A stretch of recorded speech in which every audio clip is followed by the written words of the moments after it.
ચાલો વિદ્યાર્થી મિત્રો, આજે આપણે હિસાબી પદ્ધતિમાં જે વિશિષ્ટ શબ્દ છે કે જે પારિભાષિક શબ્દ છે તેની સમજૂતી મેળવીએ. સૌપ્રથમ, ધંધાકીય વ્યવહાર એટલે શું? ધંધાકીય વ્યવહાર એટલે બે કે તેથી વધુ વ્યક્તિઓ વચ્ચે ધંધા માટેની વસ્તુ કે સેવાની રોકડમાં અથવા શાક પર જે ફેરબદલી થતી હોય તો તેને ધંધાકીય વ્યવહાર કહેવામાં આવે છે.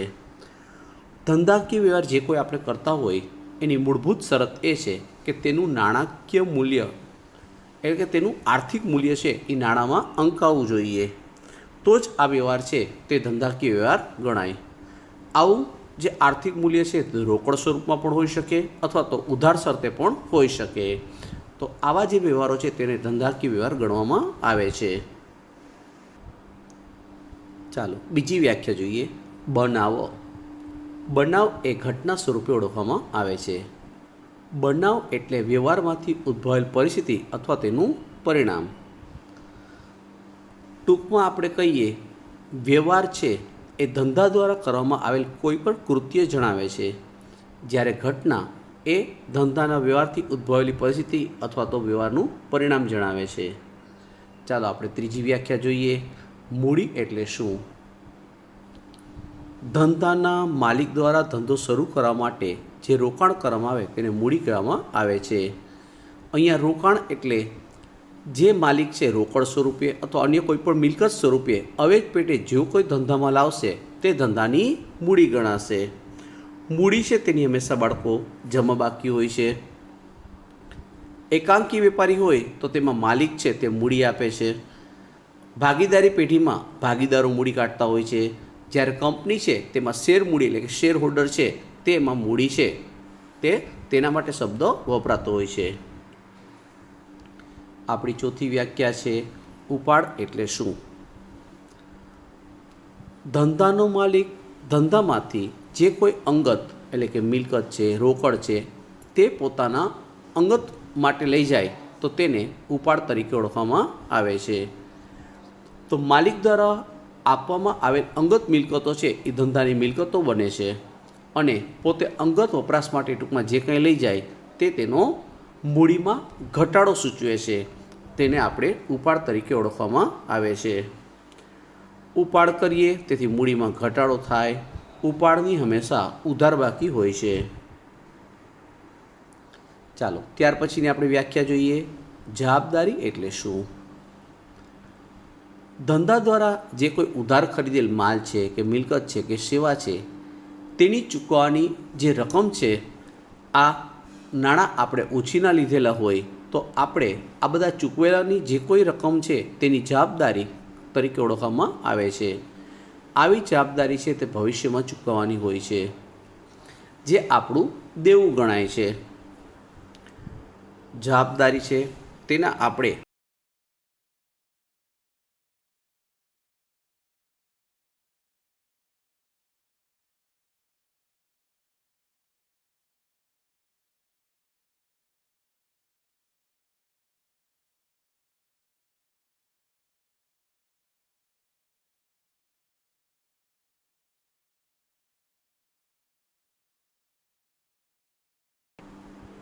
જવાબદારીને આપણે બે ભાગ પાડી શકીએ, એક આંતરિક જવાબદારી અને એક બાહ્ય જવાબદારી.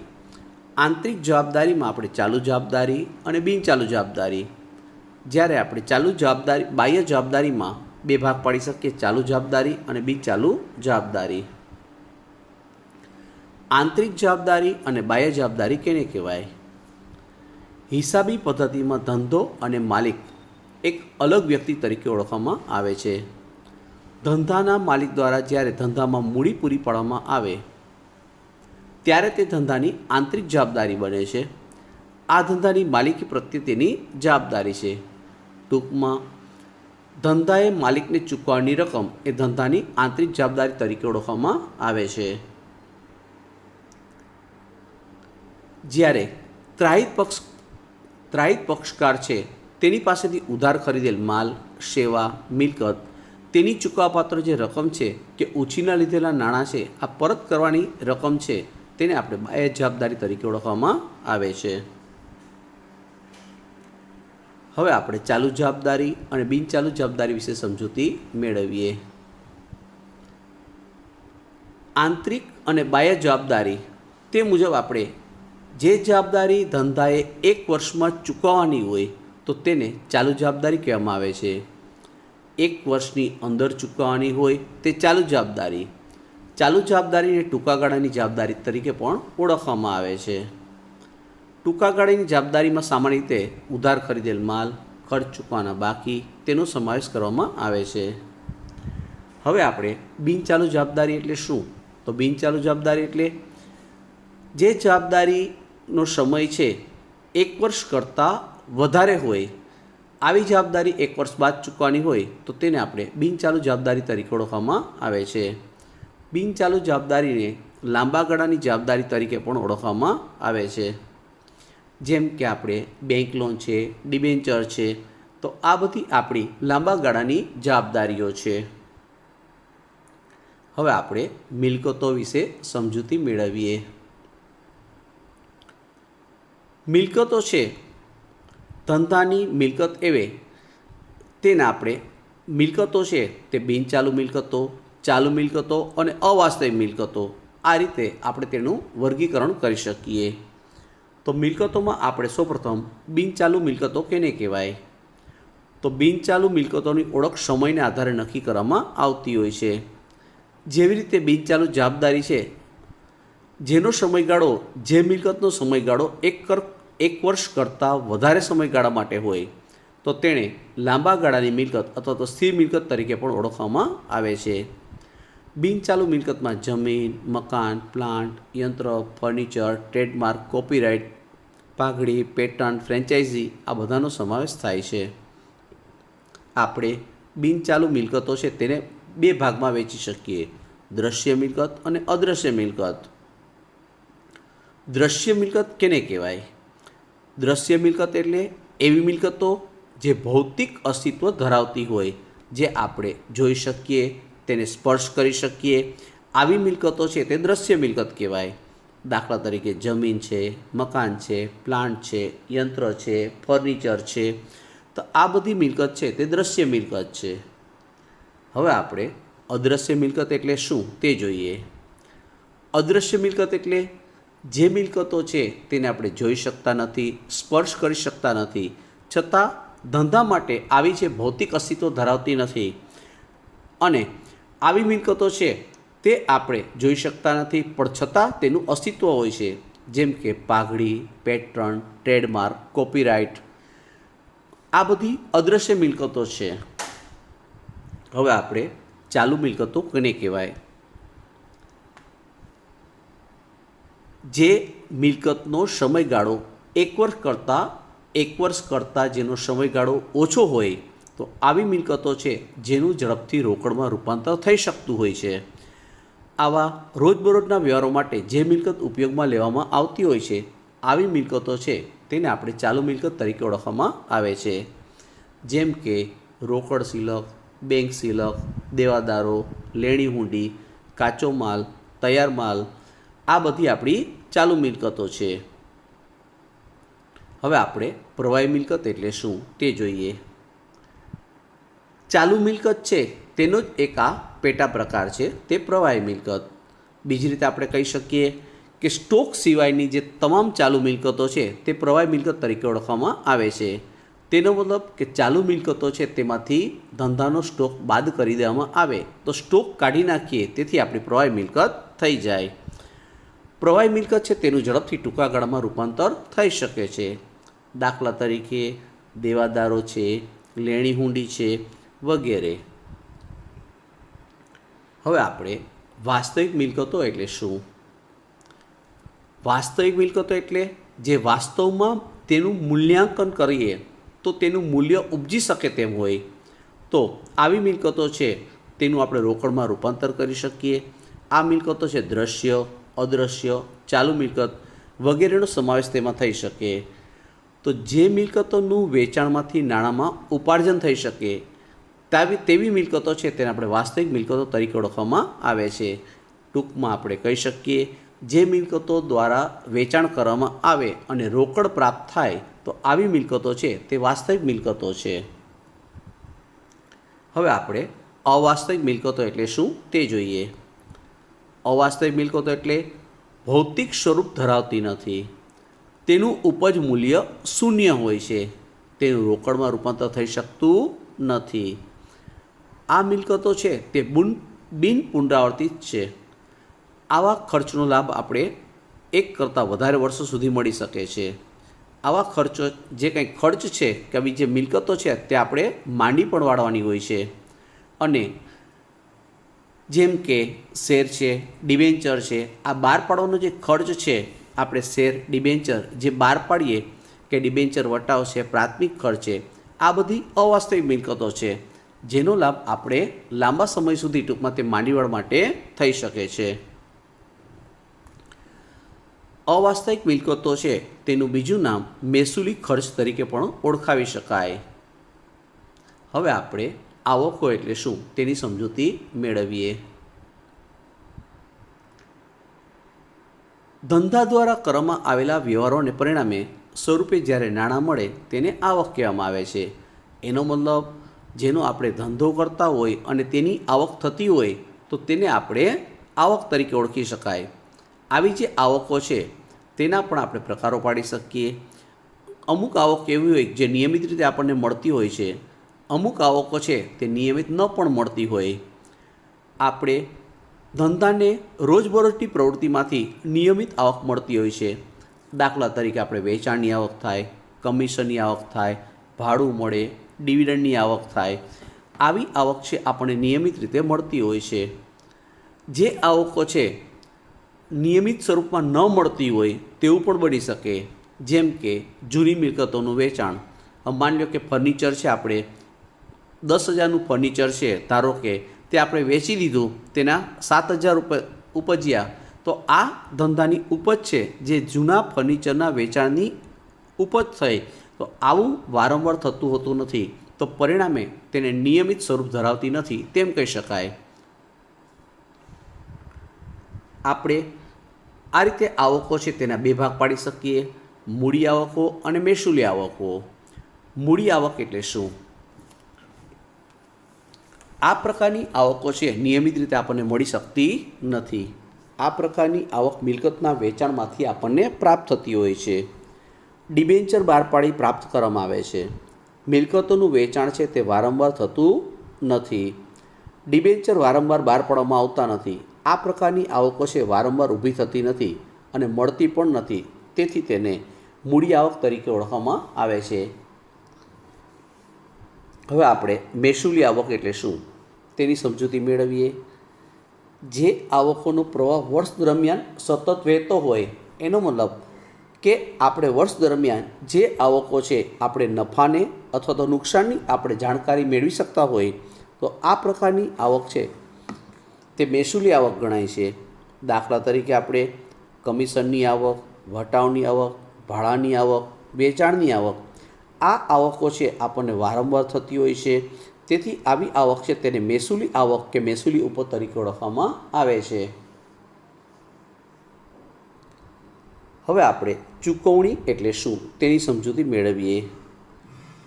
ચૂકવણી એટલે કે જાવક, જેને આપણે જાવક તરીકે ઘણા પ્રકારના જે ખર્ચાઓ છે આપણે કરતા હોય તો આપણે આવક થતી હોય અને તે જ રીતે આપણે જાવક પણ થતી હોય. આપણે જે ખર્ચ છે તેને પણ બે પ્રકાર આપણે પાડી શકીએ, એક મૂડી ખર્ચ તરીકે અને મહેસૂલી ખર્ચ તરીકે. આવા જે કંઈ પ્રકારના ખર્ચ છે તેની ચૂકવણી કરવામાં આવતી હોય, ટૂંકમાં રૂપિયા જાય તો તેને આપણે ખર્ચમાં જે રૂપિયા આપણે ખર્ચ કરીએ તેને આપણે ચૂકવણી કહેવાય. તો ખર્ચ છે તેને આપણે બે પ્રકાર પાડી શકીએ, મૂડી ખર્ચ અને મહેસૂલી ખર્ચ. હવે આપણે મૂડી ખર્ચ એટલે શું? આ પ્રકારના ખર્ચા છે એ વારંવાર કે નિયમિત રીતે થતા હોતા નથી. સામાન્ય રીતે મિલકતની ખરીદી કરીએ ત્યારે જ આ પ્રકારના ખર્ચાઓ છે તે થતા હોય છે. તેથી આવા ખર્ચને મૂડી ખર્ચ તરીકે ઓળખવામાં આવે છે. દાખલા તરીકે આપણે યંત્ર ખરીદી કરીએ તો યંત્ર છે આપણે વારંવાર લેતા હોતા નથી, તેનો ખર્ચ છે જે ખર્ચ કરીએ તે આપણે મૂડી ખર્ચ ગણાય. ડિબેન્ચરના નાણાં પરત કરવામાં આવે તે પણ આપણે મૂડી ખર્ચ છે એટલે કે જાવક છે. હવે આપણે મહેસૂલી ખર્ચ તેના વિશે સમજૂતી મેળવીએ. જે પ્રકારનો ખર્ચ છે એ સતત થતો હોય એટલે કે વારંવાર આવા ખર્ચાઓ થતા હોય તો આપણે તેને આધારે ધંધામાં નફો કે નુકસાન જાણી શકતા હોય તો તેવા ખર્ચને મહેસૂલી ખર્ચ તરીકે ઓળખવામાં આવે છે. આવા ખર્ચાઓ વર્ષ દરમિયાન વારંવાર થતા હોય છે, જેમ કે આપણે પગાર છે, મજૂરી છે, ટેલિફોન ખર્ચ છે, જાહેરાત ખર્ચ છે. આવા ખર્ચાઓ ધંધામાં રોજબરોજ કે વારંવાર કરવામાં આવતા હોય છે. તો આવા ખર્ચ છે તેને મહેસૂલી ખર્ચ તરીકે આપણે ઓળખીશું.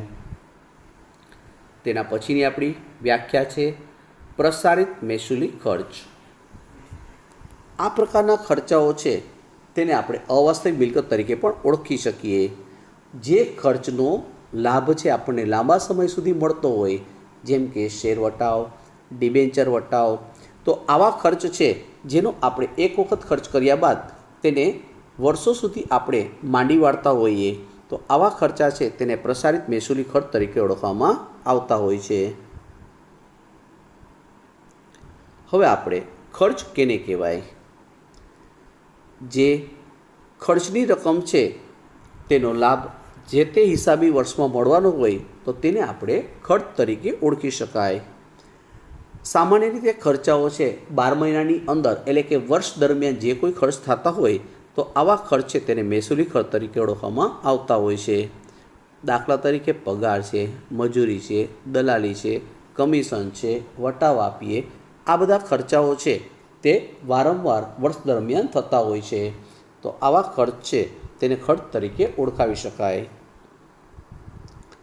હવે આપણે ઉપજ એટલે શું? ધંધામાં માલ કે સેવાનું ગ્રાહકને અનુક્રમે આપણે વેચાણ કરીએ અથવા તો સેવા પૂરી પાડીએ ત્યારે ધંધાને ઉપજ થાય છે. ઉધાર વેચાણ કરીએ તો પણ આપણે તેની રકમ જે ભવિષ્યમાં મળતી હોય છે તો તે પણ આપણી ઉપજ કહેવાય.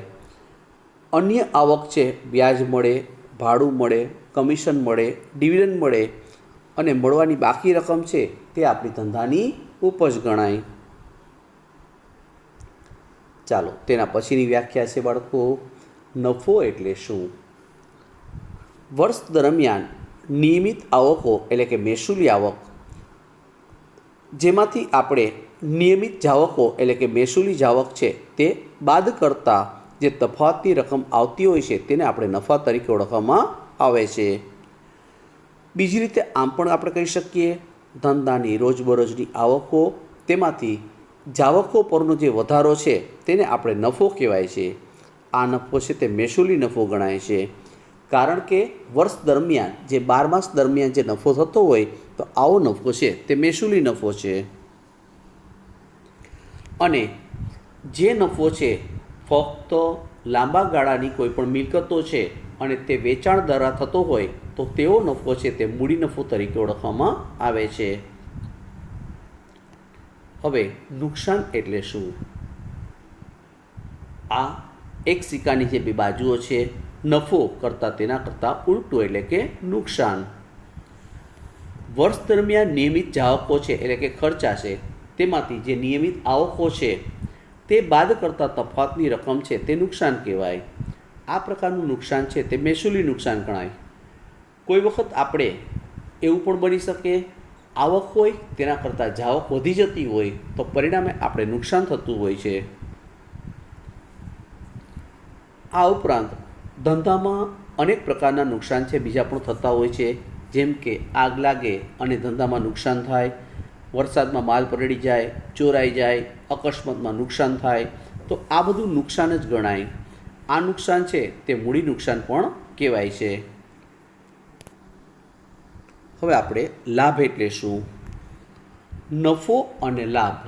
નફો એટલે કે લાભ અને લાભ એટલે કે નફો, આ બંને સમાનાર્થી શબ્દ છે. નેક્સ્ટ વ્યાખ્યા આપણી છે ખરીદી. ધંધામાં આપણે ઘણી વસ્તુઓ અને સેવાઓ ખરીદવામાં આવતી હોય છે. આ તમામ ખરીદી ધંધાની ખરીદી ગણાય. જેનો આપણે ધંધો કરતા હોઈએ તે વસ્તુનો જેનો આપણે વેપાર કરતા હોઈએ આવી વસ્તુઓ છે તેની આપણે ખરીદી કહેવાય છે. દાખલા તરીકે અનાજ કરિયાણાનો વેપારી છે તે ઘઉં, ચોખા, બાજરી જે કોઈ લાવે તો તેની ખરીદી કહેવાય. દાખલા તરીકે સ્ટેશનરીની દુકાન છે તે ધંધામાં માની લે કે નોટબુક, પેન જે કોઈ લાવે તો તેની સ્ટેશનરી ખર્ચ કહેવાય, તે ધંધાની ખરીદી ગણાય. આવી ખરીદી છે તે રોકડ પણ હોઈ શકે, ઉધાર પણ હોઈ શકે. હવે આપણે વેચાણ એટલે શું? વેપારી છે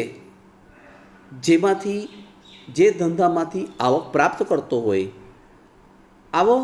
આવી આવકો છે તે વેચાણ તરીકે આપણે ધ્યાનમાં લેવામાં આવતી નથી, પરંતુ જે વસ્તુનો પોતે ધંધો કરે છે અને પોતે માલનું વેચાણ કરે છે તેને જ વેચાણ ગણવામાં આવે છે. દાખલા તરીકે અનાજ કરિયાણાનો વેપારી છે તે ઘઉં વેચે, ખાંડ વેચે, ચોખા વેચે, બાજરી વેચે, તો આ બધી વસ્તુ છે તેને વેચાણ ગણાય. હવે આપણે માલ સ્ટોક એટલે શું? વેપારી દ્વારા જે વેપાર કરવાના હેતુસર માલની ખરીદી કરતો હોય છે, આ જે ખરીદીમાંથી જે વેચાણ કર્યા વગરનો જે માલ પડી રહે તો તેને માલનો સ્ટોક તરીકે ઓળખવામાં આવે છે.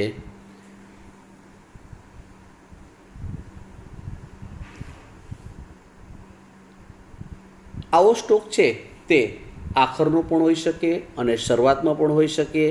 પ્રથમ વર્ષનો આખર સ્ટોક તે બીજા વર્ષનો શરૂઆતનો સ્ટોક બની શકે છે. ટૂંકમાં સ્ટોક એટલે ખરીદેલ માલ પૈકી વધેલો માલ. ચાલો હવે આપણે દેવાદારો એટલે શું આ અગત્યની વ્યાખ્યા છે. આપણે વેપારી દ્વારા પોતાના ગ્રાહકોને ઉધાર વેચાણ કરતા હોઈએ છીએ, એટલે કે શાખ ઉપર આપણે માલ છે તેનું વેચાણ કરતા હોઈએ છીએ. શાખ એટલે કે ઉધાર. જ્યારે આપણે ઉધાર વેચાણ કરીએ તો જેને ઉધાર વેચાણ કરશે તે આપણા ગ્રાહક કહેવાય, તેને આપણે દેવાદાર તરીકે ઓળખવામાં આવે છે. ગ્રાહકને જેટલા રૂપિયાના માલનું ઉધાર વેચાણ કરીએ તેટલી રકમ તે આપણો દેવાદાર કહેવાય. દેવાદાર ચાલુ મિલકત ગણાય છે. દેવાદાર આપણે તેની પાસેથી રૂપિયા લેવાના હોય છે. હવે આપણે લેણી હુંડી એટલે શું? લેણી હુંડી એક લેખિત દસ્તાવેજ છે જેમાં બે પક્ષકારો હોય છે, એક હુંડી લખનાર અને બીજો હોય છે હુંડી સ્વીકારનાર. જેમાં હુંડી લખનાર છે ભવિષ્યની નિર્ધારિત તારીખે ચોક્કસ રકમ મેળવવાનો અધિકાર ધારણ કરે છે, એટલે તેનું લેણું બને છે. હુંડી લખનાર માટે હુંડી લેણી હુંડી ગણાય. આ લેખિત દસ્તાવેજ છે હુંડી સ્વીકારનાર છે નિર્ધારિત સમયે નિર્ધારિત રકમ છે હુંડી લખનારને ચૂકવશે તેવી જવાબદારી પોતે સ્વીકારે છે. લેણી હુંડી છે તેમાં હુંડી લખનારને પાક્યા તારીખે હુંડીમાં લખેલી રકમ છે તે મળી જતી હોય છે. આવી હુંડી છે અત્યારે વ્યવહારમાં વધુ પ્રચલિત છે. ચાલો તેના પછીની વ્યાખ્યા છે બાળકો લેણું એટલે શું? વેપારી છે પોતાના ધંધાના વ્યવહારો છે એ અન્ય વ્યક્તિઓ પાસેથી કોઈને કોઈ રકમ ભવિષ્યમાં ટૂંકમાં મળવાની બાકી છે અથવા ભવિષ્યમાં ટૂંકમાં લેવાની છે, આવી રકમ છે તેને લેણા તરીકે ઓળખવામાં આવે છે. દેવાદાર છે, લેણી હુંડી છે, તેનો સમાવેશ પણ આપણે લેણામાં જ કરી શકીએ. આ ઉપરાંત મળવાનું બાકી ભાડું છે, મળવાનું બાકી વ્યાજ, મળવાનું બાકી કમિશન, અગાઉથી ચૂકવેલ ખર્ચ, તે પણ આપણું લેણું ગણાય. આવું લેણું છે તેને આપણે જુદા જુદા પ્રકારો પાડી શકીએ. આપણે લાંબા ગાળાનું લેણું હોઈ શકે, જેમાં લોન, ધિરાણ અને ટૂંકા ગાળાનું પણ લેણું હોઈ શકે. તો લેણામાં આપણે દેવાદારો, લેણી હુંડી, મળવાની બાકી આવકો અને અગાઉથી ચૂકવેલ ખર્ચનો સમાવેશ થાય છે. ચાલો તેના પછીની વ્યાખ્યા છે લેણદારો એટલે શું? લેણદારો કેને કહેવાય? આપણે ઉધાર માલ જેની પાસેથી ખરીદી કરતા હોઈએ, આપણે ધંધો લઈને બેઠા છીએ તેથી આપણે પણ ઉધાર ખરીદી કરતા હોઈએ છીએ. જે વ્યક્તિ પાસે આપણે ઉધાર ખરીદી કરીએ છીએ તે વ્યક્તિને આપણે રૂપિયા ચૂકવવાના થશે, તો ભવિષ્યમાં આપણે જે કંઈ રૂપિયા ચૂકવવાના થશે તો વ્યક્તિ છે તે આપણો ધંધાનો લેણદાર બને છે. અહીંયા આપણે જેટલા માલની ખરીદી કરશી તેટલી રકમ આપણે ભવિષ્યમાં ચૂકવવાની થશે. લેણદાર છે તે ચાલુ જવાબદારી કહેવાય. લેણદાર એટલે કે આપણું દેવું થયું, આપણી જવાબદારી થઈ, આપણે ભવિષ્યમાં રૂપિયા ચૂકવવાના છે. તેથી લેણદાર છે તેને જવાબદારી તરીકે ઓળખવામાં આવે છે. હવે દેવી હુંડી એટલે શું? દેવી હુંડી એક લેખિત દસ્તાવેજ છે જેમાં બે પક્ષકાર હોય છે, એક તો હુંડી લખનાર અને હુંડી સ્વીકારનાર. હુંડી સ્વીકારનાર છે ભવિષ્યમાં નિર્ધારિત તારીખે રકમ ચૂકવવાની પોતે જવાબદારી લે છે. કે કોઈ વખત આપણે ઉધાર માલની ખરીદી કરતા હોઈએ તો આપણે હુંડી સ્વીકારતા હોઈએ તો જેટલી આપણે જવાબદારી છે તેટલા રૂપિયા આપણે ચૂકવવા પડે. તો આપણે હુંડી સ્વીકારનાર છે તે દેવી હુંડી ગણાય. તેના માટે લેખિત દસ્તાવેજ છે તેમાં હુંડી સ્વીકારનાર છે નિર્ધારિત સમયે જે રકમ હશે તે રકમ ચૂકવવા પોતે બંધાયેલ છે. આમ લેણદારો છે, દેવી હુંડી છે, આ તેનો સમાવેશ હુંડી લખનાર કરતો હોય છે. હવે આપણે દેવું કેને કહેવાય? વેપારી દ્વારા અન્ય વ્યક્તિઓ છે એને ભવિષ્યમાં જે કોઈ રકમ ચૂકવવાની થતી હોય તો તેને આપણે દેવું કહેવાય છે. આપણે દેવામાં લેણદારો છે, દેવી હુંડી છે, ચૂકવાના બાકી ખર્ચા છે, અગાઉથી મળેલી આવકો છે તેનો સમાવેશ કરી શકીએ. તેના પછીની વ્યાખ્યા છે આપણે પડતર એટલે શું? કોઈપણ વસ્તુ તૈયાર કરવા માટે કે સેવા પૂરી પાડવા માટે જે ખર્ચાઓ કરવામાં આવે છે આવા ખર્ચના સરવાળાને આપણે પડતર તરીકે ઓળખવામાં આવે છે. સામાન્ય રીતે પડતરમાં માલ સામાનની પડતર, મજૂરીની પડતર અને અન્ય પડતર છે તેનો સમાવેશ થતો હોય છે. ચાલો, વાઉચર એટલે શું? તો વાઉચર છે એ ધંધાકીય વ્યવહારનો લેખિત પુરાવો છે. વાઉચરને આધારે તેનો પ્રકાર નક્કી થતો હોય છે કે કયા પ્રકારનો ધંધાનો વ્યવહાર થયો. જેમ કે રોકડ વ્યવહાર છે, શાખનો વ્યવહાર છે, ખરીદીનો વ્યવહાર છે, વેચાણનો વ્યવહાર છે, બેંકને લગતો વ્યવહાર છે, મિલકતને લગતો વ્યવહાર છે, આવકનો વ્યવહાર છે, જાવકનો વ્યવહાર છે, તે આપણે વાઉચરને આધારે નક્કી કરતા હોઈએ છીએ. જે વ્યવહાર હોય નક્કી કરેલા નિયમો મુજબ આ વાઉચરને આધારે ખાતાઓ બનાવવામાં આવતા હોય છે અને ખાતાના નિયમને આધારે તેની હિસાબે ચોપડે નોંધ થતી હોય છે. ચાલો, ત્યાર પછીની આપણે વ્યાખ્યા જોઈએ. વટાવ એટલે શું? વટાવ છે તે ખરીદીમાંથી અને વેચાણમાંથી ઉદ્ભવતો હોય છે. ખરીદ કે વેચાણની રકમમાંથી શરતોને આધીન અમુક રકમ બાદ કરવામાં આવે છે અને ચોખ્ખી રકમ ચૂકવવામાં આવે છે. જે કુલ રકમમાંથી બાદ કરવામાં આવે છે તેને વટાવ તરીકે ઓળખવામાં આવે છે. વટાવ છે એના આપણે બે પ્રકારો પાડી શકીએ, વેપારી વટાવ અને રોકડ વટાવ. હવે આપણે વેપારી વટાવ એટલે શું તે જોઈએ. વેપારી દ્વારા વેચાણના સમયે કુલ કિંમતોમાંથી અમુક ટકા રકમ બાદ કરી આપવામાં આવે છે તેને વેપારી વટાવ તરીકે ઓળખવામાં આવે છે. વિદ્યાર્થી મિત્રો, વેપારી વટાવ છે તેની કોઈપણ પ્રકારની ચોપડે નોંધ થતી નથી. હવે આપણે રોકડ વટાવ એટલે શું તે જોઈએ. વેચાણ કરેલ માલની ઝડપથી રકમ આપણને પરત મળે તે હેતુથી ગ્રાહકોને આકર્ષવા માટે આપણે અમુક રકમ વળતર તરીકે આપવામાં આવતી હોય છે. કે રોકડ જો તમે અમને આપી દેશો, એટલે કે રોકડેથી કે ચેકથી, આ બધા રોકડ વ્યવહાર જ ગણાય, તો તમે અમુક ટકા તમને વટાવ આપવામાં આવશે. આવો વટાવ છે તેને રોકડ વટાવ તરીકે ઓળખવામાં આવે છે. તેના પણ આપણે રોકડ વટાવ છે તેમાં જો આપણે ખરીદી કરતા હોઈએ તો આપણને વટાવ મળશે અને આપણે વેચાણ કરતા હોઈએ તો આપણે વટાવ એટલે મળેલ વટાવ અને આપેલ વટાવ તેના આપણે બે પ્રકારો છે. તેની હવે સમજૂતી મેળવી લઈએ. મળેલ વટાવ કેને કહેવાય અને આપેલ વટાવ કેને કહેવાય? મળેલ વટાવ એટલે શું? તો વેપારી દ્વારા માલ ખરીદવામાં આવતો હોય અને વેપારીને જે ચૂકવવાપાત્ર રકમ છે તે આપણે ઓછી ચૂકવતા હોઈએ તો આવી રકમ જે ઓછી ચૂકવવામાં આવતી હોય તેને આપણે મળેલ વટાવ કહેવાય. દાખલા તરીકે આપણે 10,000ની ખરીદી છે રમીલાબેન પાસેથી ખરીદી. જો આપણે તેને નાણાં છે 15 દિવસમાં ચૂકવી આપી તો 2% રોકડ વટાવ મળશે. તો અહીંયા આપણે 10,000ના 2% એટલે કે 200 રૂપિયા બાદ કરીને આપણે રૂપિયા ચૂકવશું તો અહીંયા 200 રૂપિયા છે તે આપણને મળેલ વટાવ ગણાશે. મળેલ વટાવ એ ધંધાની ઉપજ છે જે નફા નુકસાન ખાતામાં જમા બાજુ દર્શાવવામાં આવે છે. હવે આપણે આપેલ વટાવ એટલે શું? વેપારી દ્વારા જે મળવાપાત્ર રકમ છે, એટલે કે આપણે ઘણી વખત માલ જે વેચતા હોઈએ તેમાં આપણને વેચેલી રકમ ઓછી મળે તો જે ઓછી રકમ મળે છે તેને આપણે વટાવ તરીકે ઓળખવામાં આવે છે.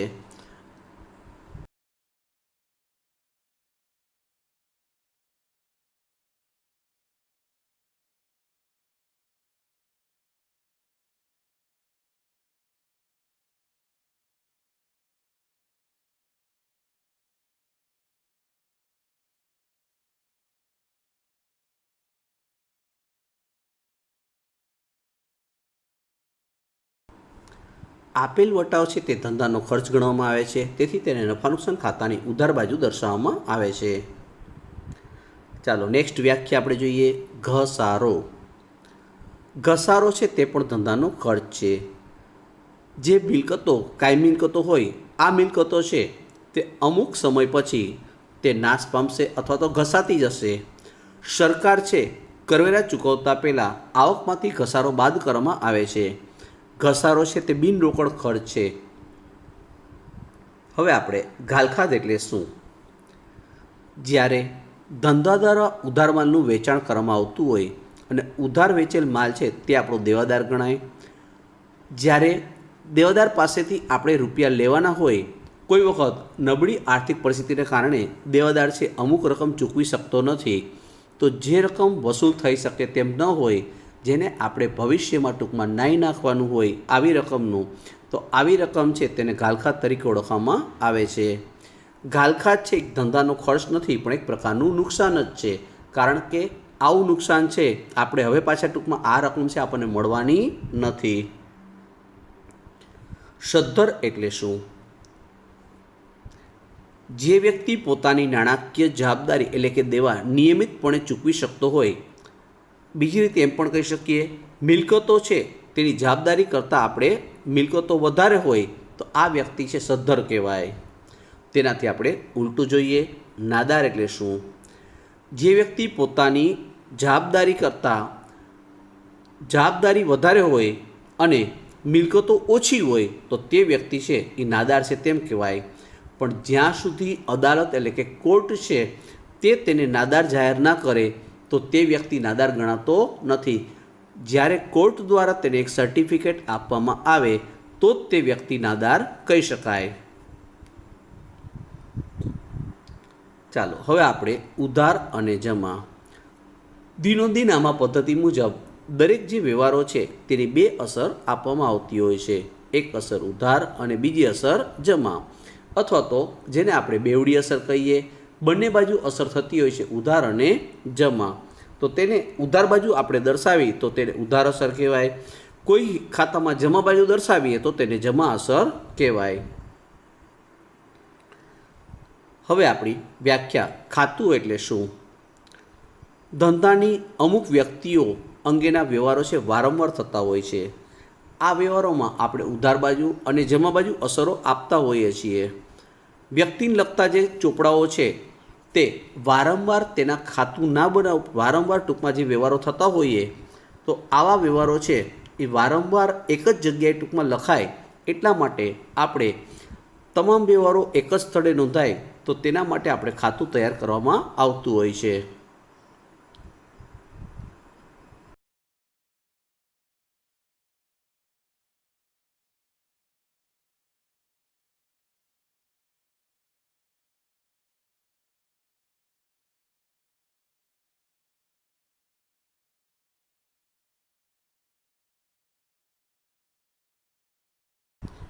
વિદ્યાર્થી મિત્રો, પારિભાષિક શબ્દ છે તમે તૈયાર કરજો, એક વખત વાંચજો અને યાદ રાખજો, પ્રયત્ન કરજો, પણ વારંવાર ટૂંકમાં તેનો વપરાશ થશે પછી આપણે બધા શબ્દ છે તે મોઢે થઈ જશે અને વ્યાખ્યાઓ છે તે આપણે ભવિષ્ય માટે જે બીજા ચેપ્ટર છે તેમાં ખૂબ જ ઉપયોગી સાબિત થશે. તેથી તૈયારી કરજો. ઓકે, નેક્સ્ટ લેક્ચરમાં પાછા ફરી મળીશું.